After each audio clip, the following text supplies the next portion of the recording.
Welcome. It's another day for learning about yourself and life through the lens of ancient, time honored, time tested wisdom. I'm Atmadarshan or Laura, as you prefer. It is raining, and actually, there's been thunderstorms here this morning. Oh, we'll see. We might get a flash of lightning and a clap of thunder. And back in the day, those things could have been seen as omens. Like if I'm talking to you and there's a huge flash of lightning, some of you might take that as a sign, like a sign to get the heck inside, or a sign to, I don't know, a sign that the thunder god is watching. This shows the many ways things can be interpreted. And Krishna is trying to show, Krishna, the spiritual advisor, is trying to show his best friend and warrior prince friend as well, um, the value of perspective. We mentioned patterns yesterday, and one of the patterns, sometimes people, if you've heard of chakras, think of them as energy centers, but they can be patterns too. Patterns in the physical body, like places where the nerves meet, patterns in the mind. And right now, got to tell you, at the beginning of the Gita, Arjun, he goes from this really positive mindset to this negative one, and all of his patterns of negativity just blossom for everyone to see, including himself. And this is something Krishna is pointing out to him. When Krishna reveals the core of his true self with a capital S, what will that look like to you, S there? Along with Arjun's core self with a capital S, Krishna says at the start, everybody wants to see this. Everybody on the spiritual path, even gods want to see this, even angels, even everybody wants to see this form. So he's presenting it as a positive, and then Arjun sees it, sees his true self, sees the true self in all beings, and goes, not so much. Can we stop now? No. Two different patterns are presented, and we're going to look at verse 1145 today, for chapter 11, verse 45, in any of the Song of Your Soul books. Blah, blah, blah. Or you can listen. And remember, this is in that special meter, which means the concept is super important. Having seen the true self, Arjun says to Krishna, having seen that which has not been seen before, I am thrilled, yet my mind is shaken with fear. Show to me, O God, your form from before. Have mercy, God of gods, shelter of the cosmos.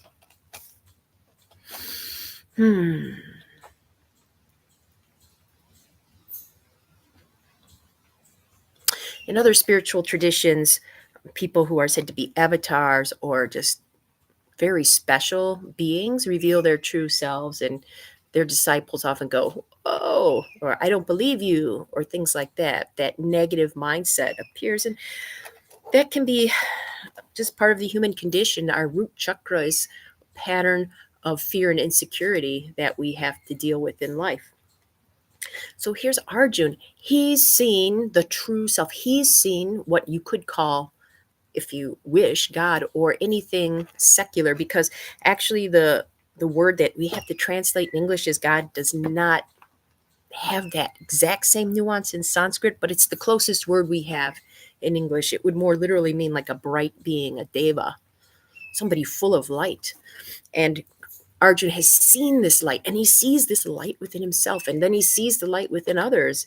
And he expresses in line 2, I am thrilled, yet my mind is shaken with fear. This can happen for many of us when we encounter something we want, or something we think is good or fortuitous.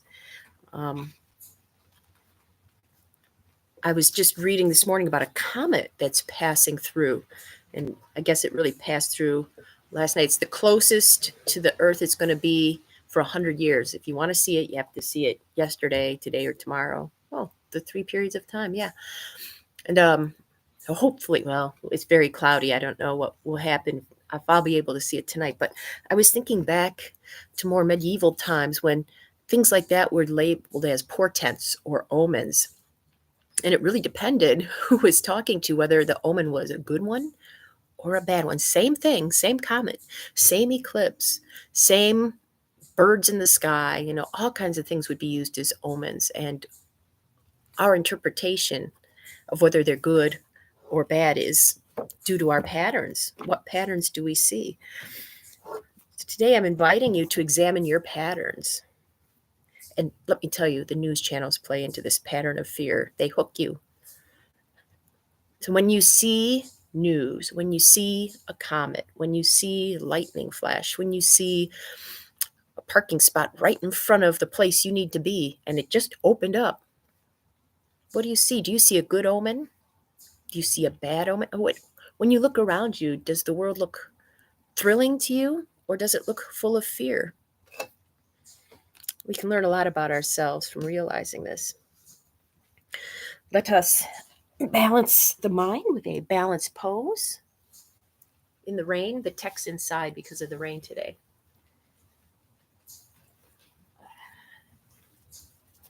Flower friends.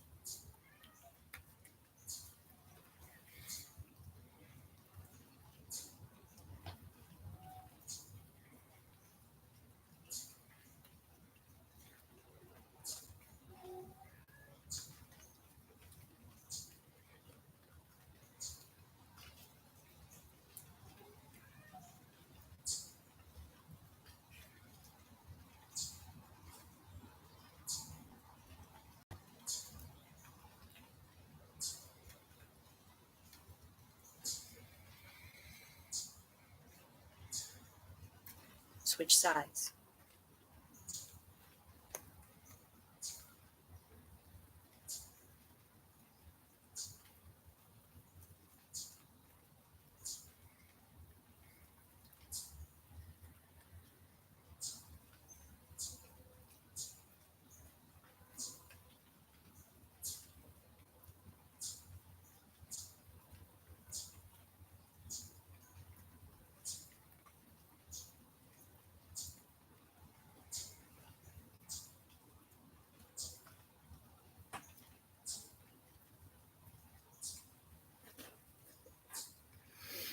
Awesome.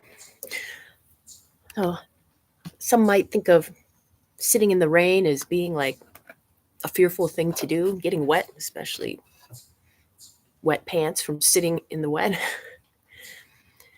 In some traditions in India, the Indian subcontinent, the rain is a sign of good fortune, of cleansing. Oh, should I be afraid of the wet or happy to be cleansed? We'll see. Contemplate how you tend to see this world, thrilling or fearful. Ooh, I better set the timer. We'll be here all day. 5 minutes.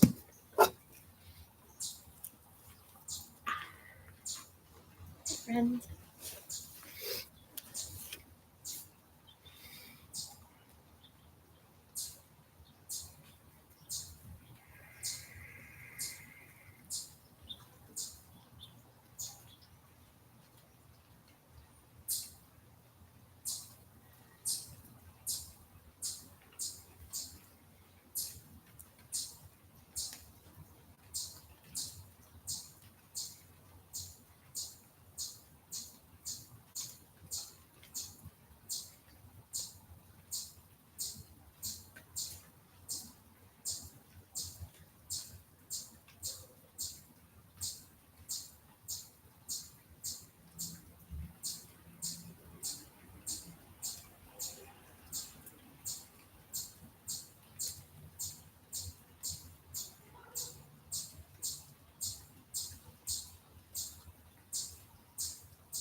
Welcome back. What an exciting crash of acorns.